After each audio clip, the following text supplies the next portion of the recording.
6h47, nous ouvrons le kiosque d'Europe 1. Thomas Soto. Et c'est le jour d'après, Julie, pour vos quotidiens, le jour où, après le soulagement, la joie d'avoir vu revenir 4 otages, vient le temps des questions. Alors que Laurent Fabius a affirmé que des francophones faisaient partie des geôliers des 4 journalistes libérés ce week-end, le Figaro et l'Opinion partagent la même une et quasiment mot pour mot le même titre, le plan de la France contre ces djihadistes.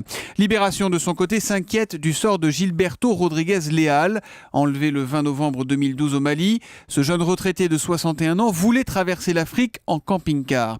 La France n'a plus aucune nouvelle de lui et le discours alarmiste des autorités françaises à son égard rappelle celui tenu voici quelques mois à l'égard de Philippe Verdon, quelques semaines avant la confirmation officielle du décès de cet autre otage, constate Libération.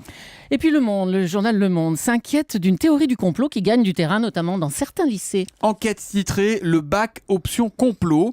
Dans certains établissements scolaires, une croyance se propage, celle d'une élite secrète qui dominerait le monde. On les appelle les Illuminati. Un élève témoigne, ils nous manipulent à travers les chansons, les films, avec des messages subliminaux. Un autre, moi j'ai arrêté de regarder les clips où il y a des symboles des Illuminati comme l'œil, le triangle. Une troisième, élève en terminale, c'est pas une enfant, voit même des signes sur les emballages de Kit Kat. Une prof de français raconte que ses élèves lui ont clairement reproché d'avoir porté un collier parce que ce collier avait un triangle. Parmi les membres de ces Illuminati, les élèves citent pêle-mêle Obama, Sarkozy, Rihanna, Beyoncé et Le Pen. L'illuminatisme, nous explique le quotidien, prospère chez des jeunes issus des milieux défavorisés, dans les ZEP et les lycées professionnels. Et souvent, c'est ce qui est le plus grave, il est un prétexte à toutes les dérives antisémites et négationnistes, laissant les enseignants largement désarmés. On en vient à quelque chose de plus léger, si je puis dire. Aujourd'hui en France, on a marre des goujats. Ça fait du monde. Hein. Oui, particulièrement visés.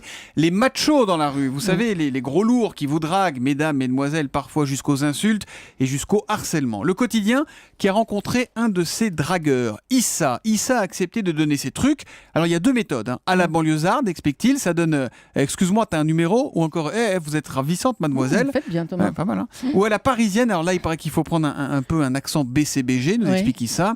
Puis-je vous inviter à boire un verre ? Dans les 2 cas, Issa nous raconte que la réponse est généralement la même. C'est non. Il ne faut pas répondre, surtout. Tente ma chance avec vous ou pas, Julie ? C'est non, Thomas. Bon, d'accord. Europe 1, 7h10. À la une des régions, votre rendez-vous chaque matin avec une actualité régionale. Marion Calais, ce matin, vous nous proposez une petite séance de massage. Oui, mais pas pour n'importe qui. Ces massages, ils sont destinés aux SDF par un professionnel qui officie à Nantes. Ce thérapeute a créé, il y a 2 mois, une association. Son nom, Spa de la rue, sur un modèle québécois, explique Ouest France ce matin. Le journal breton qui nous emmène donc dans cet article au sein du foyer Clairefontaine sur les bords de Loire à Nantes. C'est là que les SDF, les personnes isolées, se retrouvent pour prendre un café ou jouer aux cartes. Et c'est là aussi désormais que le masseur propose ses services avec une dizaine d'autres thérapeutes bénévoles. Face à eux, des réactions mitigées car ces personnes cassées par la vie n'aiment pas qu'on les touche. Le corps, c'est leur barrière, explique ainsi le directeur du foyer dans Ouest France.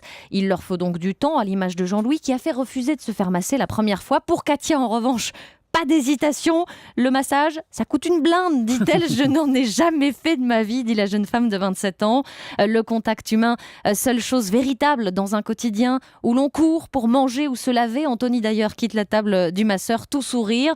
Une vraie bulle d'air qui va s'étendre jusqu'à Pau, où une 2e antenne de l'association vient de voir le jour, précise Ouest France. Formidable initiative qui s'appelle Spa de la rue et c'est donc à lire dans Ouest France ce matin. Merci Marion Calais.